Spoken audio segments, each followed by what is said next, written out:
सर्वेभ्यो नमो नमः। सभी का स्वागत है आज के इस वीडियो में।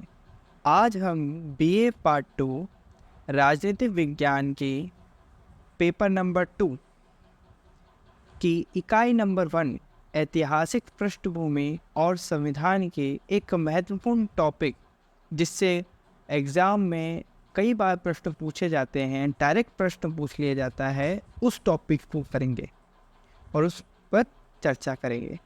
देखिए, आज की इस वीडियो में हम टॉपिक को पढ़ेंगे भी थोड़ा सा, मतलब इसकी थ्योरी भी करेंगे और इसके इम्पोर्टेंट क्वेश्चंस को भी जानेंगे, क्योंकि इस बार का जो पैटर्न देखा गया है उसमें ये देखा गया है कि previous year question as it is repeat नहीं हो रहे हैं, थोड़ा डीपली जाकर अंदर से पूछे जा रहे हैं प्रश्न। तो आपने जब तक थ्योरी नहीं पढ़ी होगी तब तक आप उनके प्रश्नों के जवाब नहीं दे पाएंगे।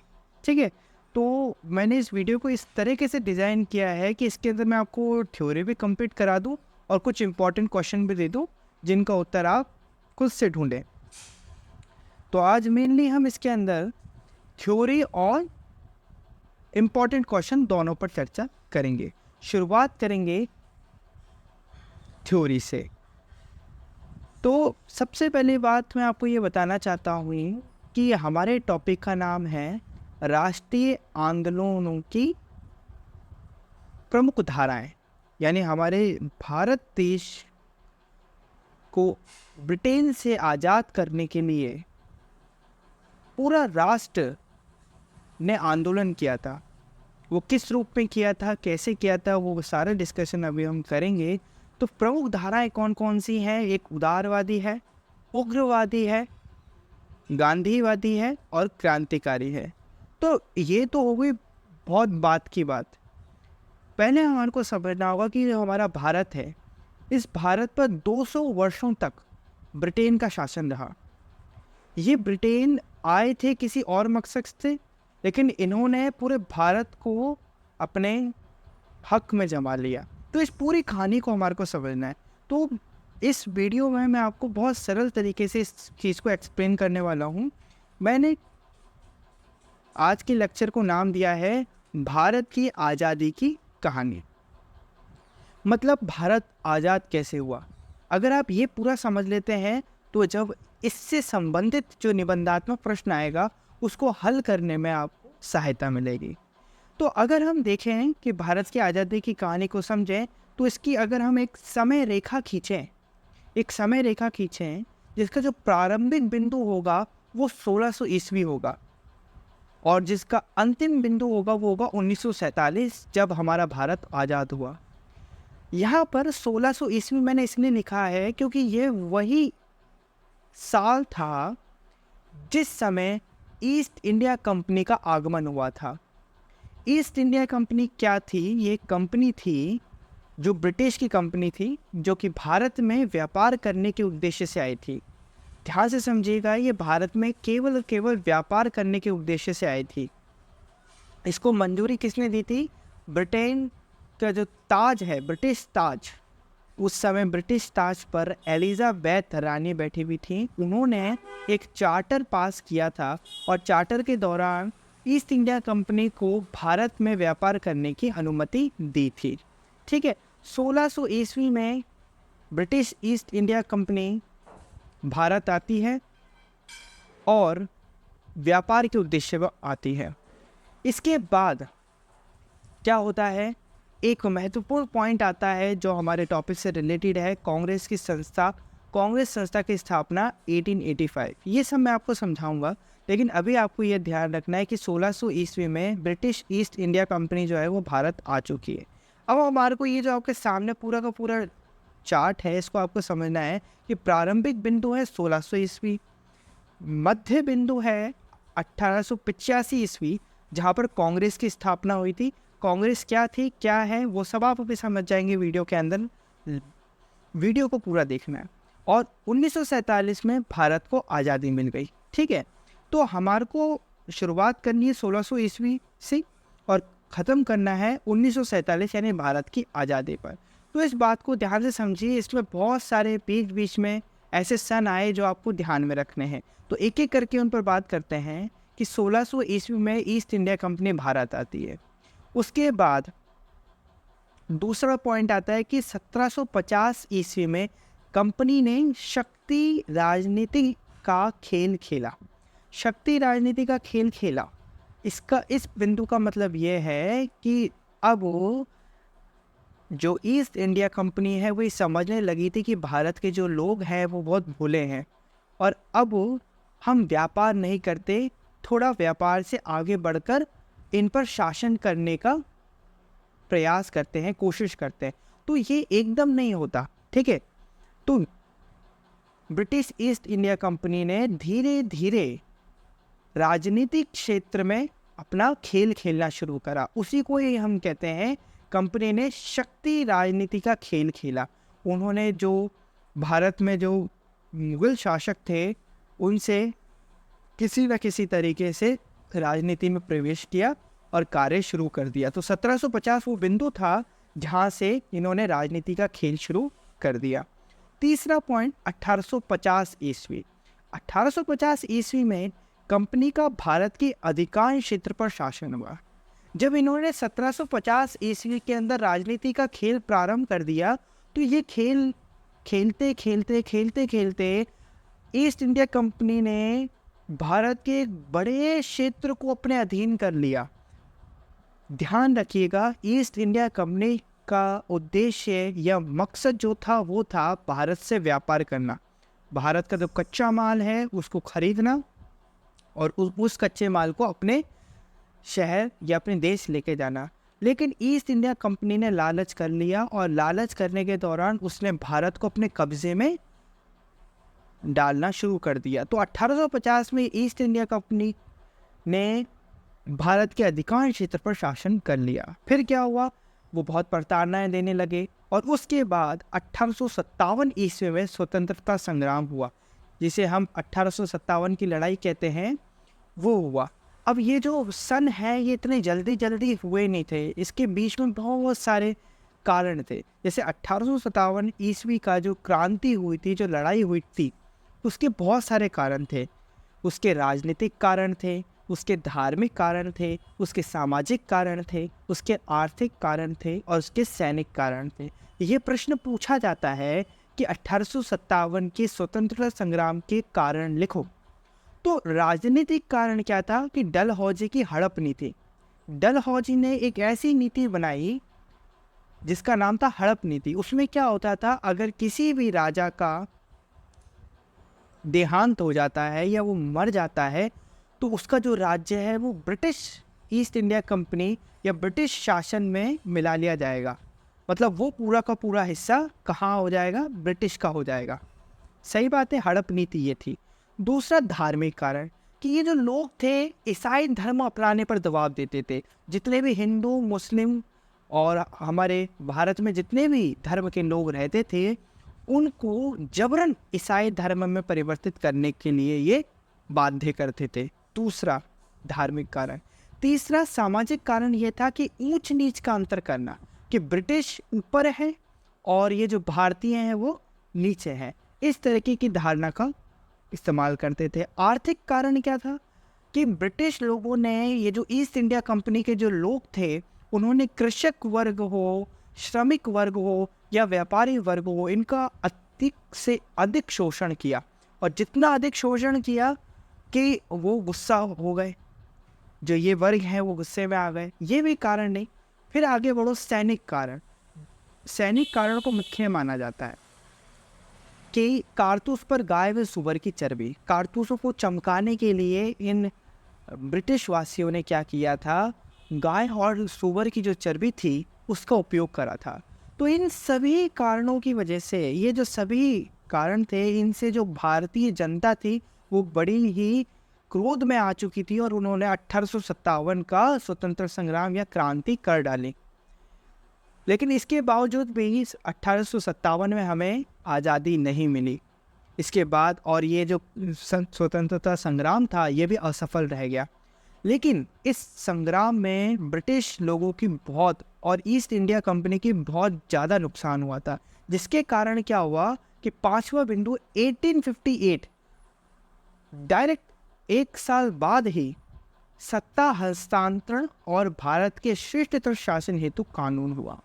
मतलब इस पॉइंट का ये मतलब है कि ब्रिटिश जो ताज था उसने ईस्ट इंडिया कंपनी को केवल और केवल व्यापार करने के लिए भारत में भेजा था, लेकिन ये ईस्ट इंडिया कंपनी भारत को अपने कब्जे में लेने लग गई और उस पर शासन करने लग गई। जब तक मामला सही चल रहा था तब तक तो ठीक था, ब्रिटिश ताज भी खुश था, लेकिन जैसे ही ईस्ट इंडिया कंपनी पर भारत के लोगों ने लड़ाई जैसे एक बड़ा परिणाम, एक बड़ा काम कर दिया, इससे जो ब्रिटिश ताज था वो गुस्सा हो गया, या आप ऐसे समझ सकते हैं उसको समझ नहीं आया। तो उसने क्या करा कि ईस्ट इंडिया कंपनी को कैंसिल कर दिया कि अब डायरेक्ट और डायरेक्ट शासन मेरा होगा, यानी ब्रिटिश ताज का होगा। अब क्या होगा कि ब्रिटिश ईस्ट इंडिया कंपनी हट गई। अभी तक क्या हो रहा था कि ब्रिटिश ताज या ब्रिटिश के जो राजा था वो ईस्ट इंडिया कंपनी के माध्यम से भारत पर शासन कर रहा था, लेकिन अब ईस्ट इंडिया कंपनी की असफल होने के कारण ब्रिटिश ताज ने ईस्ट इंडिया कंपनी को बीच में से हटा दिया और अब उसका डायरेक्ट शासन होने लगा। इसलिए यहाँ पर लिखा है सत्ता हस्तांतरण, यानी सत्ता का हस्तांतरण हुआ, सत्ता जो हुई ट्रांसफ़र हो गई। कहाँ से कहाँ? ईस्ट इंडिया कंपनी से ब्रिटिश सत्ता के पास। ठीक है, तो अब क्या हुआ कि 1858 ईस्वी में सत्ता का हस्तांतरण हो गया। सारी की सारी पावर किसके पास चलेगी? ब्रिटिश राजा के पास। अब ब्रिटिश राजा डायरेक्ट भारत के नियम कानूनों पर शासन करेगा। फिर इसके बाद क्या हुआ? 1885 ईस्वी में कांग्रेस संस्था की स्थापना। अब जब पूरा का पूरी शक्ति ब्रिटिश राज के पास चलेगी तो उसने बहुत सारे एक्ट लाए। उन एक्टों में भारतीयों को बहुत सा शोषण हुआ, जिसके कारण भारतीयों के अंदर स्वतंत्रता की एक जागृति देखने को मिली। वो चाहते थे कि हमारे को भी आज़ादी मिले। इसके लिए उन्होंने बीच बीच में बहुत से समूह बनाए, जिनमें उन्होंने भारत को किस प्रकार से आज़ाद किया जाए, भारत में से ब्रिटिश को कैसे दूर किया जाए, इस तरीके की बहुत सी संस्थाएं बनाई। जैसे कि 1867 यानी 1867 में पूना सार्वजनिक सभा बनाई, 1875 में इंडिया लीग बनाई, 1876 में इंडियन एसोसिएशन बनाया, 1881 में बॉम्बे प्रेसिडेंटी एसो और महाजन सभा बनाई। इस तरीके की बहुत सारी सभाएं बनाई, लेकिन ये जितनी भी सभाएं थी ये आपस में मिली नहीं थी, यानी यहाँ पर बहुत अल्प संख्या के अंदर सदस्य थे, यानी हम यहाँ पर कह सकते हैं कि एकता नहीं थी। छोटी छोटी सभाएं, अलग अलग सभाएं थी जो ब्रिटिश शासन, जो कि एक केंद्रीकृत शासन था, उसको हराने में नामुमकिन रही। लेकिन जो एक संस्था बनी कांग्रेस संस्था, जो कि 1885 ईस्वी में कांग्रेस संस्था बनी, ये एक राष्ट्रीय संस्था बनी। राष्ट्रीय संस्था का मतलब ये होता है कि यहाँ पर पूरा राष्ट्र इस संस्था का सदस्य बना। अब ये संस्था क्यों बनी, इसके दो कारण आते हैं और परीक्षा में यहाँ से प्रश्न भी पूछा जाता है कि इसकी स्थापना का कारण क्या था। जैसे कि अभी चलिए मैं पहले आपको इनके कारण बता देता हूँ, उसके बाद इस पर टिप्पणी करेंगे। कि पहला कारण था अभयदीप धारणा और दूसरा कारण था राष्ट्रीय संस्था के रूप में स्थापना।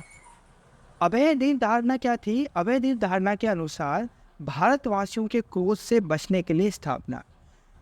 कि अभी 1857 का जो क्रांति का स्वतंत्र संग्राम का जो लड़ाई भारतीयों ने छेड़ी थी, उसमें ईस्ट इंडिया कंपनी और ब्रिटिश शासन का बहुत खतरनाक तरीके से हानि पहुंची थी, बहुत ज़्यादा हानि पहुंची थी, जिससे कि जो ब्रिटिश थे ये भारतवासियों से डरने लगे थे। तो ब्रिटिश लोग चाहते थे कि भारतवासियों को हम घेर के रखें और इनको शांति से इनके ऊपर हम शासन करें। तो इसके लिए इन्होंने एक क्या निकाला, एक मार्ग निकाला जिसको कांग्रेस कहते हैं। ये अभयदीप धारणा है और अभयदीप धारणा के अनुसार भारतीयों को कुछ हिस्सा दे दो, है ना, शासन के प्रतिनिधित्व के तौर पर, कि भाई तुम्हारे से पूछकर अगर हम कोई नियम और कानून बनाएंगे तो कुछ भारतीय लोगों को सम्मिलित कर लिया गया। तो इसलिए कांग्रेस की धारणा मतलब ये जो कांग्रेस की स्थापना की गई। दूसरी बात थी कि भारतवासियों की भलाई के लिए स्थापना, कि इसके अंदर कांग्रेस के जो सदस्य थे इसमें अंग्रेज भी थे और अंग्रेजों के साथ साथ भारतीय भी थे। तो हम ये पूरी तरीके से नहीं कह सकते कि अभयदेव धारणा के अनुसार हम पूरे तरीके से ये नहीं कह सकते कि ये ब्रिटिश लोगों की चाल थी कांग्रेस की स्थापना। और हम पूरी तरीके से ये भी नहीं कह सकते कि जो कांग्रेस थी वो भारतवासियों की भलाई के लिए खोली गई थी। तो ये मिला जुला संगम था कांग्रेस की स्थापना का। तो यहाँ पर हम ये कह सकते हैं कि जो कांग्रेस की स्थापना से ही हमारी जो धाराएं थी ये शुरू हुई। तो कांग्रेस जो है, कांग्रेस की स्थापना 1885 से लेकर 1947, ये जो काल है ये दूसरा काल है। इसके अंदर हमारे को समझना है सारी की सारी बातें। तो कांग्रेस के जो सदस्य थे उनको 3 प्रमुख भागों में अपन बांट सकते हैं। और कांग्रेस की स्थापना, जो कांग्रेस की स्थापना थी, इसी ने ही भारत की आज़ादी में एक महत्वपूर्ण योगदान दिया, ये भी आपको समझना है। और जो कांग्रेस के सदस्य थे उसमें उदारवादी, उग्रवादी और गांधीवादी, ये तीनों ही प्रकार के लोग थे। अब उदारवादी वो लोग थे, ये ऐसे लोगों का समूह था जो चाहता था कि ब्रिटिश छत्र छाया के अंदर भारतीय काम करें और धीरे धीरे धीरे धीरे हम क्या करें, ब्रिटिश लोगों को हटा दें। मतलब इनका जो उद्देश्य था वो था स्वशासन की प्राप्ति। ब्रिटिश लोग, जो कांग्रेस के एक समूह था जो उदारवादी था, जो कि चाहता था, जिनका उद्देश्य था स्वशासन की प्राप्ति। स्वशासन की प्राप्ति मतलब भारत आज़ाद हो जाए। लेकिन भारत आज़ाद कैसे हो जाए? भारत तत्काल आज़ाद नहीं करना चाहते थे, ये धीरे धीरे क्रमिक तौर पर आज़ादी दिलाना चाहते थे। और आज़ादी कैसी? जिसमें पूरे के पूरे जो केंद्र में हो वो तो कौन हो, ब्रिटिश हो, ब्रिटिश के लोग हों, और उनके नीचे हमारे भारतीय हों। ये उदारवादी की धारणा थी। इनका साधन था संवैधानिक शासन, मतलब संवैधानिक साधन। ये जो आज़ादी का जो लक्ष्य इन्होंने, इनका जो उद्देश्य था आज़ादी का, इसको प्राप्त करने के लिए इन्होंने किस साधन का उपयोग करा? संवैधानिक साधन का उपयोग करा। मतलब लड़ाई वड़ाई कुछ नहीं करनी। मतलब हमारे को अगर ब्रिटिश शासन ने कोई नियम या कानून बनाया है और हमारे को वो पसंद नहीं आ रहा तो हम उससे लड़ेंगे नहीं। हम क्या करेंगे, सीधे से एप्लीकेशन लिखेंगे, प्रार्थना पत्र लिखेंगे और स्मृति पत्र लिखेंगे, और ये सब हम याचना करेंगे। मतलब हम याचना करेंगे कि ये आपका जो नियम, ये कानून है, ये सही नहीं है, भारतीयों को अच्छा नहीं लगेगा, कृपया करके आप क्या करें, इसको दूर करें। इस प्रकार की जो विचारधारा थी वो उदारवादियों की थी। ऐसे उदारवादी समूह के अंदर जो लोग उपस्थित थे वो थे A.O. यूं, दादा भाई नौरोजी, सुरेंद्र नाथ बनर्जी, फिरोज शाह मेहता और गोपाल कृष्ण गोखले।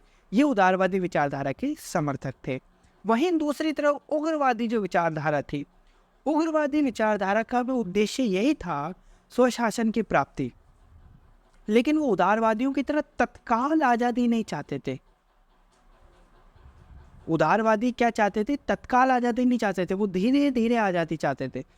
और वो आज़ादी भी कैसी चाहते थे कि जिसमें केंद्र में ब्रिटिश हो और दूसरे, पहले पायदान पे तो ब्रिटिश शासन हो और दूसरे पायदान पे भारतीय शासन। ठीक है। लेकिन उग्रवादी ऐसे नहीं थे। उग्रवादी जो थे वो स्वशासन की प्राप्ति चाहते थे, लेकिन तत्काल चाहते थे। मतलब अभी हमारे को आज़ादी चाहिए। और ब्रिटिश वाले लोग, जो ब्रिटिश जो लोग हैं, वो यहाँ नहीं रुकेंगे, वो यहाँ से तत्क्षण जितना जल्दी हो सके वो यहाँ से निकल जाए। ऐसा कौन चाहते थे? उग्रवादी चाहते थे। साधन इनका संवैधानिक नहीं था। उग्र से ही आप समझ जाते हैं, उग्र यानी कि लड़ाई झगड़ा। तो ये जन आंदोलनों का सहारा लेकर अपने उद्देश्यों की पूर्ति करते थे। इसके प्रमुख सदस्य कौन थे उग्रवादियों के? पूछा जाता है कि उग्रवादी विचारधारा के सदस्यों के नाम लिखिए, तो लाला लाजपत राय, बाल गंगाधर तिलक, विपिन चंद्र पाल और अरविंद घोष, ये सारे के सारे सदस्य उग्रवादी थे। जो तत्काल, यानी अभी के अभी हमारे को आज़ादी चाहिए और ब्रिटिश जो शासन है उसको यहाँ से बाहर निकालो, ये विचारधारा उग्रवादियों की थी।